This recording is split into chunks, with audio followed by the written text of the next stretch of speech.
Assalamualaikum warahmatullahi wabarakatuh. Saya Abdul Majid, mahasiswa Ilmu Al-Quran dan Tafsir Fakultas Syariah UIN Maulana Malik Ibrahim Malang. Kali ini saya akan menuntaskan kewajiban saya menjawab ujian akhir semester mata kuliah tafsir tematik Al-Quran 5 moderasi Islam. Ada 3 hal yang perlu dijawab. Pertama, berkaitan dengan kebenaran semua agama dalam Al-Quran. Yang kedua, terkait batasan toleransi dalam Al-Quran. Dan yang ketiga adalah daulah Islam dalam Al-Quran. Nah, pertama kita akan membahas terkait kebenaran semua agama dalam Al-Quran terlebih dahulu. Bicara terkait tema ini, maka minimal ada 4 ayat yang perlu kita bahas. Pertama, Quran Surat Al-Baqarah ayat 26, kedua Al-Maidah ayat 48, ketiga Quran Surat Al-Baqarah ayat 136, dan yang terakhir Surat Al-Imran ayat 85. Biasanya dalam pembahasan ini kebanyakan orang akan utamanya akademisi Islam kontemporer akan bilang bahwa nyatanya banyak jalan menuju Roma begitu. Ada banyak cara untuk beriman dan menjadi orang yang selamat di akhirat. Misalnya saja pada Quran Surat Al-Baqarah ayat 62 yang memang dalam pembahasan ini dan dalam aturan tafsir tematik menjadi ayat yang harus pertama dibahas karena sesuai waktu turunnya, dia turun terlebih dahulu. Bismillahirrahmanirrahim. Innalladzina amanu walladzina hadu wan nasara was-sabiina man amana billahi wal yawmil akhir wa 'amila shalihan falahum ajruhum 'inda rabbihim wa la khaufun 'alaihim wa la hum yahzanun. Oleh kebanyakan akademisi Islam kontemporer, ayat ini dimaknai dengan bahwa nyatanya semua agama termasuk Nasrani, Yahudi, dan Sabi'in, mereka berkesempatan untuk masuk surga selama mereka beriman dan beramal saleh. Padahal jika mengacu pada asbab nuzul ayat ini turun berkaitan dengan pertanyaan Salman Al-Farisi kepada Nabi Muhammad terkait teman-teman Salman yang ada di Persia. Salman Al-Farisi bertanya apakah teman-temannya akan menjadi orang yang selamat, dan teman-temannya ini adalah orang-orang yang beriman dengan agama mereka dan percaya bahwa akan ada nabi yang menggantikan nabi mereka. Pada awalnya Nabi Muhammad menjawab bahwa mereka adalah orang-orang yang akan masuk neraka, namun kemudian tidak lama turunlah ayat ini yang menjawab bahwa selama entah itu Yahudi, Nasrani, atau Sabi'in, selama mereka pada masa hidupnya beriman kepada apa yang disyariatkan kepada mereka dan melakukan amal saleh, juga percaya bahwa Nabi Muhammad akan menggantikan nabi yang diutus kepada mereka, maka mereka adalah termasuk orang-orang yang selamat. Maka kemudian perlu dipahami bahwa ayat ini tidak berarti bahwa setiap umat agama yang beriman dengan agamanya mereka adalah orang yang selamat. Ayat ini bicara bahwa orang-orang dulu sebelum adanya Nabi Muhammad yang mereka iman dan saleh kepada agamanya, maka mereka juga akan selamat karena syariat waktu itu adalah syariat yang memang seharusnya mereka imani begitu. Lantas kemudian jika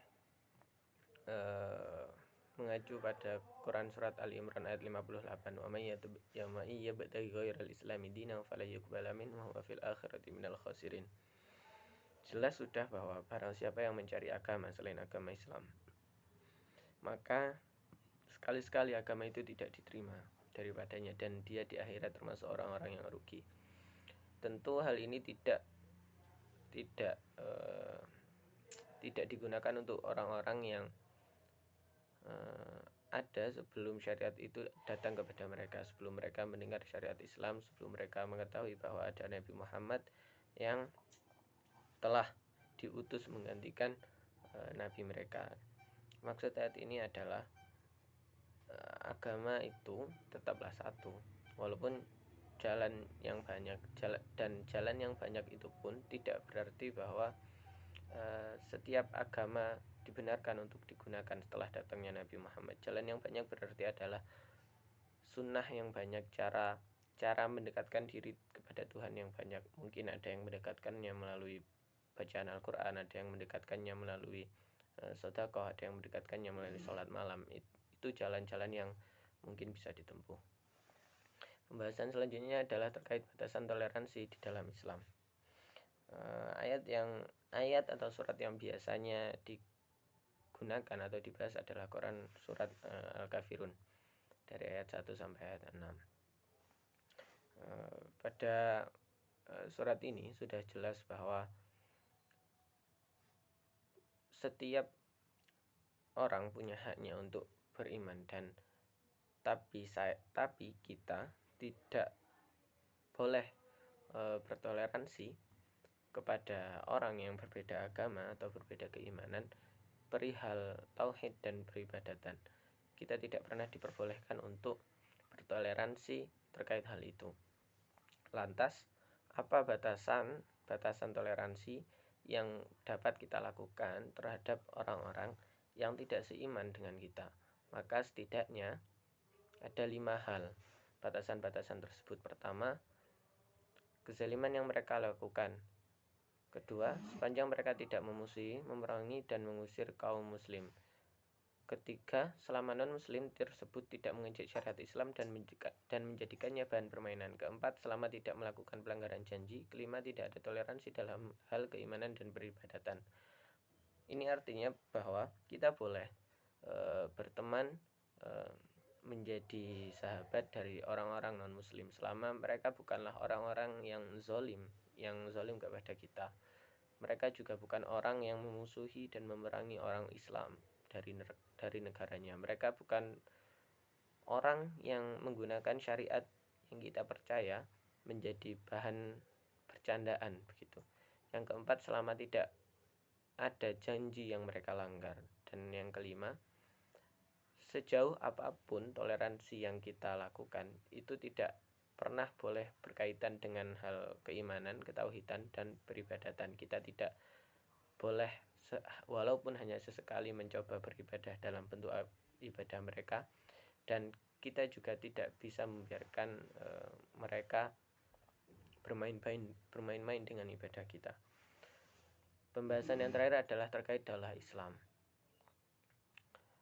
Bicara tentang daulah Islam, maka setidaknya ada 3 ayat dalam Al-Quran yang perlu dibahas. Pertama, Quran surat Saba ayat 15. Kedua, Quran surat Al-Baqarah ayat 126. Dan yang ketiga, Quran surat Al-Ahzab ayat 36. Dari ketiga ayat ini, maka yang perlu disimpulkan bahwa kita adalah makhluk yang diutus menjadi khalifah di muka bumi, diutus untuk menjalankan syariat Tuhan.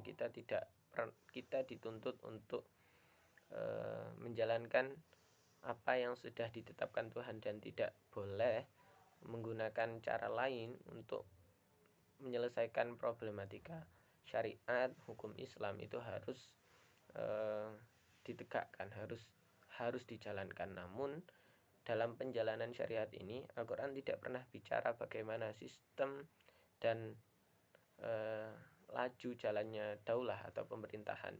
Al-Quran tidak pernah membatasi harus dalam bentuk demokrasi, harus dalam bentuk teokrasi, harus dalam bentuk kerajaan atau apapun itu.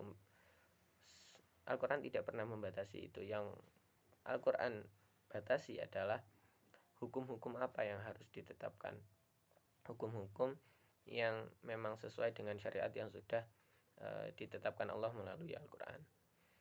Demikian beberapa hal terkait kebenaran semua agama dalam Al-Quran, kebatasan toleransi terhadap non-muslim dalam Al-Quran, dan daulah Islam dalam Al-Quran. Terima kasih, semoga bermanfaat. Assalamualaikum warahmatullahi wabarakatuh.